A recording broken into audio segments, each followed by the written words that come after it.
Sejarah singkat bahasa Indonesia.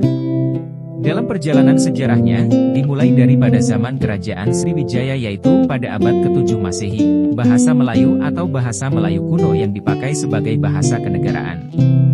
Hal itu telah diketahui dari 4 prasasti yang usianya berdekatan dan juga ditemukan di daerah Sumatera bagian selatan dan juga peninggalan kerajaan tersebut. Prasasti tersebut diantaranya adalah dengan ditemukannya prasasti di Kedukan Bukit Berangka tahun 683 M, Palembang, Talang Tuo Berangka tahun 684 M, Palembang, Kota Kapur Berangka tahun 686 M, Bangka Barat, dan Karangbrahi Berangka tahun 688 M, Jambi. Prasasti itu bertuliskan huruf pranagari berbahasa Melayu kuno. Lebih lanjut, pada saat itu, bahasa Melayu yang digunakan bercampur kata-kata bahasa Sanskerta. Sebagai penguasa perdagangan di Kepulauan Nusantara, para pedagangnya membuat orang-orang yang berniaga terpaksa menggunakan bahasa Melayu walaupun dengan cara kurang sempurna. Hal itu melahirkan berbagai varian lokal dan temporal pada bahasa Melayu yang secara umum dinamakan bahasa Melayu pasar oleh para peneliti. Sebelum kemerdekaan Indonesia diproklamasikan, bahasa Indonesia sendiri merupakan salah satu dialek bahasa Melayu yang sudah digunakan berabad-abad. Bahasa Melayu yang dipakai menjadi sebagai salah satu alat yang memiliki kaitannya di antara penduduk Indonesia yang juga terdiri dari berbagai macam suku dan juga bahasa.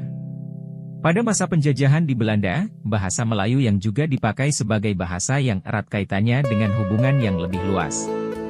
Bahkan untuk berkomunikasi antara pemerintah Belanda dan penduduk Indonesia yang juga memiliki berbagai macam bahasa dan juga menggunakan bahasa Melayu. Pada tahun 1928 tepatnya pada tanggal 28 Oktober, saat dilangsungkannya Kongres Pemuda, bahasa Melayu berubah namanya menjadi Bahasa Indonesia yang juga diikrarkan menjadi bahasa persatuan atau bahasa nasional dalam Sumpah Pemuda. Pada masa penjajahan Jepang, pemerintahan Jepang sangat melarang untuk menggunakan bahasa Belanda. Larangan inilah yang memiliki dampak yang positif terhadap perkembangan bahasa Indonesia. Sejak saat itulah pemakaian bahasa Indonesia menjadi semakin meluas. Bahasa Indonesia yang dipakai dalam berbagai aspek kehidupan termasuk halnya kehidupan politik dan pemerintahan yang sebelumnya lebih banyak menggunakan bahasa Belanda.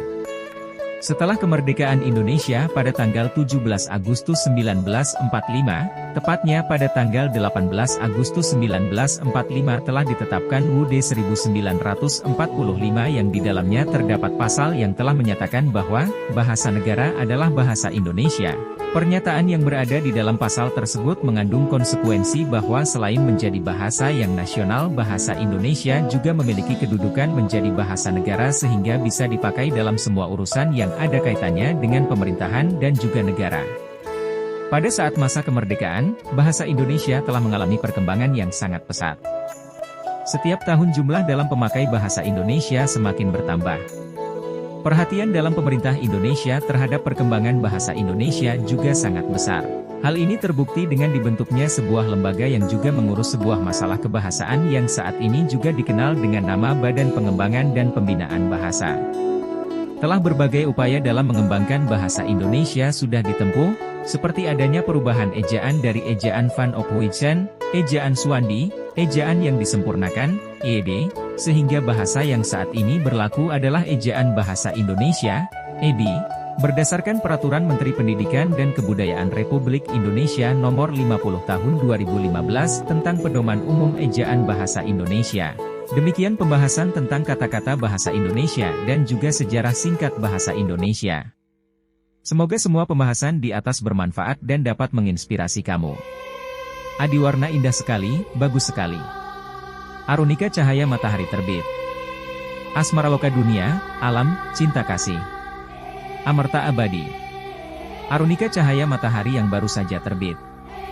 Asa harapan. Baswara bercahaya. Bena ombak, banjir. Bestari berpendidikan, bijaksana. Bentala bumi. Bestari berpendidikan. Binar sinar. Canda mawar hitam bercampur putih, seperti bulu kucing. Candala, rendah, hina, atau nista, dalam kata sifat, merasa rendah diri, dalam kata kerja. Cerpelai musang, yang suka sekali memakan ular. Derana, tabah. Dersik, desir angin atau bunyi angin. Dirgantara semua benda yang ada di atas bumi, meliputi langit dalam atmosfer sampai luar angkasa. Dikara indah, mulia. Diranda pemberani. Kejawantah menjelma, menjadi berwujud. Elegi syair, syair menceritakan duka cita. Esa 1, tunggal. Eunoia pemikiran yang indah, pikiran yang baik. Gandrung sangat rindu. Genta lonceng besar. Jatmika sopan, jenggala hutan. Jumantara langit, udara, awang-awang.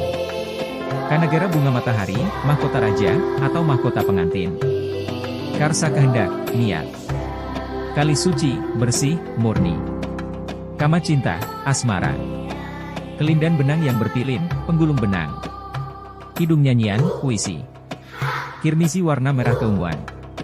Clandestin kata kerja yang bermakna rahasia, atau secara diam-diam. Kulacino bekas air di meja akibat gelas dingin atau basah. Laswardi permata berwarna biru kemerahan, warna biru muda langit. Lembayung nama bunga, warna merah campur ungu. Lengkara mustahil, beduk, tabu, nekara. Litani doa yang diucapkan bersama-sama. Linda redup, mendung, teduh. Lokananta gamelan di kayangan yang bisa berbunyi sendiri. Menjura membungkuk dengan menangkupkan kedua tangan, dengan maksud menghormat. Mangata bayangan bulan di air yang terbentuk seperti jalan. Merati melakukan sesuatu dengan jiwa, kreativitas, dan cinta. Nayanika mata yang indah dan memancarkan daya tarik. Nirmala tanpa cacat, sempurna. Niskala abstrak. Kokoh dalam bahasa Sanskerta dan bermakna kemenangan manusia dalam bahasa Yunani. Nirwana surga, kepercayaan Buddha adanya kedamaian setelah meninggal dunia. Nuraga rasa simpati pada sesama.